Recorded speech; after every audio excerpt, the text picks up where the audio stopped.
Muammer Qəddafi 1942-ci ilin yazında Liviyanın Sirt şəhərindən 30 km cənubda yerləşən Bədəvi çadırında doğulur. Əl-Qəddafi qəbiləsindən olan Çobanoğlu Liviyada mövcud quruluşun devrilməsini hələ uşaq yaşlarından planlaşdırmağa başlayır.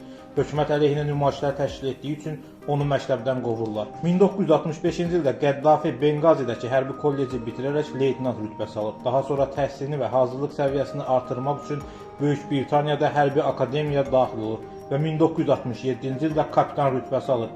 O ilk populyarlığını da elə həmin il qazanır. 1967-ci ildəki 6 günlük müharibə zamanı öz tabelindəki hərbi birlikləri Liviya kralı 1-ci İdrisdən xəbərsiz Misir lideri Cəmal Əbdülnasirə kömək üçün göndərməsi ilə ərəb dünyasından məşhurlaşır. Muammer Qəddafi 1969-cu ildə dövlət çevrilişi etmək üçün xüsusi olaraq Əl-Qüds planını hazırlayır.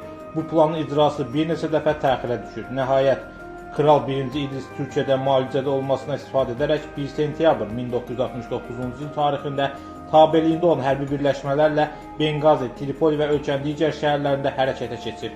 Onlar qısa müddət ərzində əsas hərbi və dövlət obyektləri üzərində nəzarəti ələ alırlar. Ölkədə Amerika hərbi bazalarına gedən yollar bağlanılır və gecə saat 2:30-da başlayan əməliyyat cəmi 2 saat ərzində uğurla başa çatdırılır. Verilən ilk qərarlardan biri təbii ki, monarxiyanın ləğv edilməsi olur. İnqilabi Komandanlıq Şurası ölkədə ali hakimiyyət orqanı elan edilir və ölkə Liviya Ərəb Respublikası adlandırılır. Qəddafi ilk digər qərarlarından biri də xarici təşkilatlara dəyməmək şərti ilə İngiltərə, ABŞ və İtaliya hərbi birləşmələrini, neft bazalarını, neft insarları almış şirkətlərini ölkədən çıxarmaq olur. Böyük ideyalara sahib olan Muammer Qəddafi hakimiyyəti ələ keçirdikdən dərhal sonra pan-ərəbizm ideyalarını gerçəkləşdirmək üçün Liviyanı qonşu ərəb ölkələri ilə birləşdirmək istiqamətində fəaliyyətə başlayır.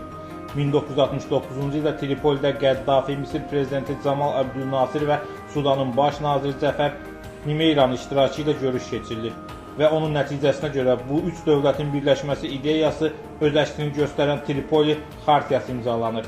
1971-ci ildə Benqazidə Misir, Suriya və Liviya rəhbərlərinin iştirakı ilə Ərəb Respublikaları Federasiyasının yaradılmasına dair müqavilə imzalanır. Növbəti il müqavilə hər üç ölkədə referendum yolu ilə qəbul olunur.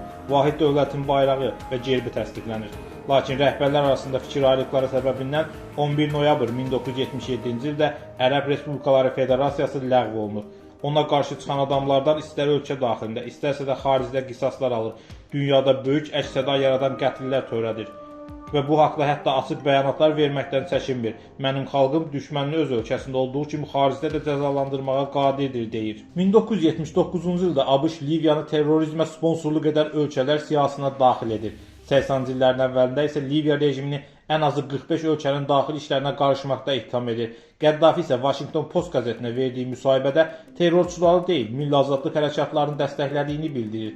Həmin müsahibədə o Nelson Mandelanı və sonradan Nambiya prezidenti olmuş Sam Nuymanı həmçinin Fələstin Azadlıq Təşkilatını dəstəklədiyini qeyd edərək, indi həmin şəxslərin Ağ Evdə rəsmi qəbul edilməsinə baxmayaraq, özünün hələ də terrorist hesab edilməsindən gileylənir. Qəddafinin ölkəsi qarşısında ən böyük xidmətlərdən biri odur ki, İtaliyanın 1911-1947-ci illərdə müstəmləkəsi olan Liviyadan üzr istəyib, əvəzində təzminat ödəməsinə nail olur.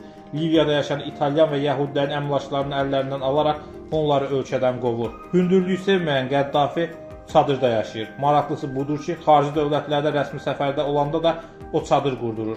17 fevral 2011-ci il tarixində Benqazi şəhərində bir qrup insan həbs olmuş vəkil Fəti Tarbelin azadlığa buraxılması tələbi ilə aksiya keçirir. Liviya hökuməti bu tələbi dərhal yerinə yetirsə də aksiyaslar evlərinə qayıtmırlar. Əksinə mağazalara, polis məntəqələrinə və digər obyektlərə hücum etməyə başlayırlar. Ona görə hökumət qüvvələrə güc tətbiq etməyə məcbur qalır. Bunun qarşılığında martın 18-də BMT təşkilatı 1973 saylı qətnamə qəbul edir. Martın 19-da isə artıq NATO təyyarələri Liviyaya zərbələr endirməyə başlayır. Bu hücum sonrasında 1,7 milyon insan Qəddafiyə dəstək üçün miting təşkil edir. Qəddafi onlara müraciət edərək deyir: "Mən heç vaxt Liviya torpağını tərk etməyəcəm. Qanımın son damlasına qədər vuruşacam və lazım gəlsə şəhid olacam. Biz şəhid olmağı arzuluyuruq. Cihadımızla atalarımızın qəhrəmanlığını təkrar edəcəyik", deyir. Liviya xalqının güclü müqavimətinə baxmayaraq, üsyançılar NATO'nun köməyi ilə Liviyanın son ümidi olan Sirt şəhərinə də soxulurlar. Bu zaman Sirt şəhərini tərk etməyə hazırlaşan Qəddafi NATO hərbi qüvvələrinin zərbələri nəticəsində ağır yaralanır və üsyançıların əlinə düşür. Onu vəhşicəsinə öldürürlər və Liviyada 42 illik Qəddafi hakimiyyəti başa çatır.